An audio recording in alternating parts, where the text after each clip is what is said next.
இப்போ நம்ம வந்து நம்மளோட ப்ராஜெக்டில், அதாவது நம்ம ஒர்க்கில் வந்து ரொம்ப கிரேட்டாக இருக்கும், நல்லா போயிட்டுருக்கு, ஃபினிஷிங் ஸ்டேஜுக்கு வந்துட்டோம்.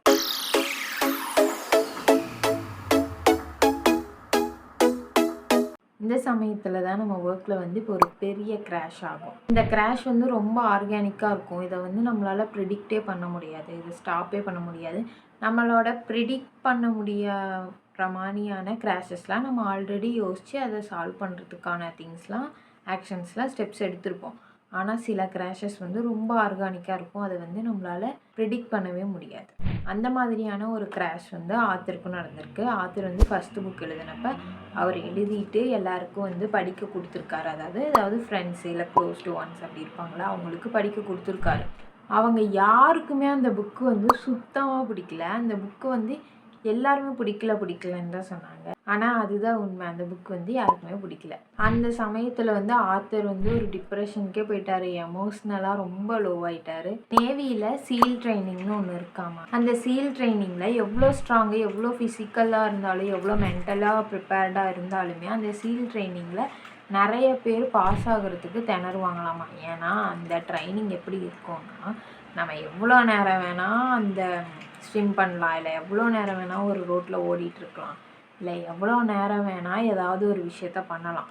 ஆனால் எப்போ நம்மளுக்கு வந்து அந்த விஷயத்த ஸ்டாப் பண்ணணும், என்னால் முடியல அப்படின்னு தோணுதோ அந்த சமயத்தில் ஒரு பெல் வச்சுருப்பாங்களாம்.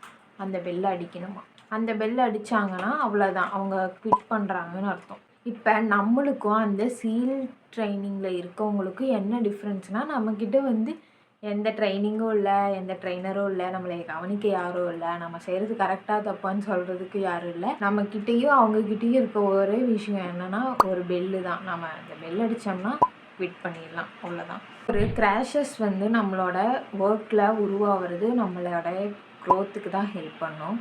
ஒரு கிராஷில் நம்ம வந்து விழுந்துட்டோம்னா அது வந்து நம்மளோட ஒர்க்கை ஸ்டாப் பண்ணிடும். இதுவே அந்த கிராஷை எப்படி சால்வ் பண்ணலாம், என்ன பண்ணலாம் அப்படின்னு யோசித்து அதை சால்வ் பண்ணோம்னா நம்ம வந்து நம்மளோட ஒர்க்கில் க்ரோ ஆகும். நம்மளோட கிராஷஸ் தான் நம்மளோட க்ரோத்தை முடிவு பண்ணுறது.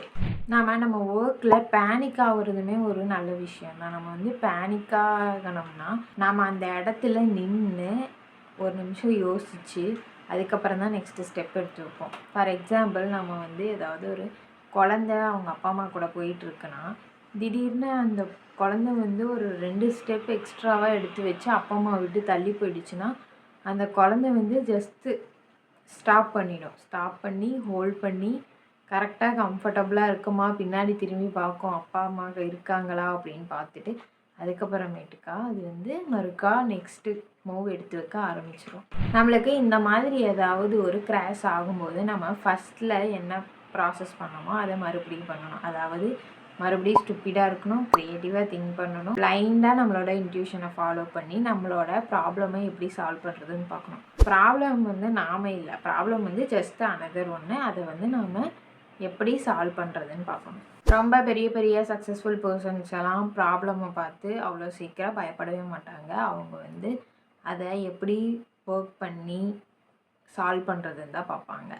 ஸோ நம்மளுக்கு ஏதாவது ஒரு ப்ராப்ளம் ஆச்சுன்னா மறுபடியும் ஃபஸ்ட்லேருந்து நம்மளோட ஃபுல் ஸ்கேப் இருக்குல்ல, எல்லோ ஷீட், அந்த ஷீட்டை எடுத்து பாருங்கள் எந்த இடத்துல நம்ம மிஸ் பண்ணோம், எதை வந்து நம்ம இப்போ ஒர்க் பண்ணணும், எதை ஒர்க் பண்ணால் இந்த ப்ராப்ளம் சால்வ் ஆகும் அப்படி பார்க்கணும். ஆத்தர் அவரோட ஒரு புக் வந்து நல்லாவே இல்லைன்னு எல்லோரும் சொன்னாங்கல்ல, அந்த புக்கை வந்து எப்படி அந்த புக்கில் இருக்கிற ப்ராப்ளம் சால்வ் பண்ணாருன்னா, எந்த இடத்துல மிஸ் ஆகுது, எதில் வந்து கண்டினியூட்டி மிஸ் ஆகுதுன்னு படித்து பார்த்து அதுக்கப்புறம் அந்த கண்டினியூட்டி மிஸ் ஆகிற பேஜை கண்டுபிடிச்சி அந்த இடத்த மறுபடியும் சரி பண்ணியிருக்காரு.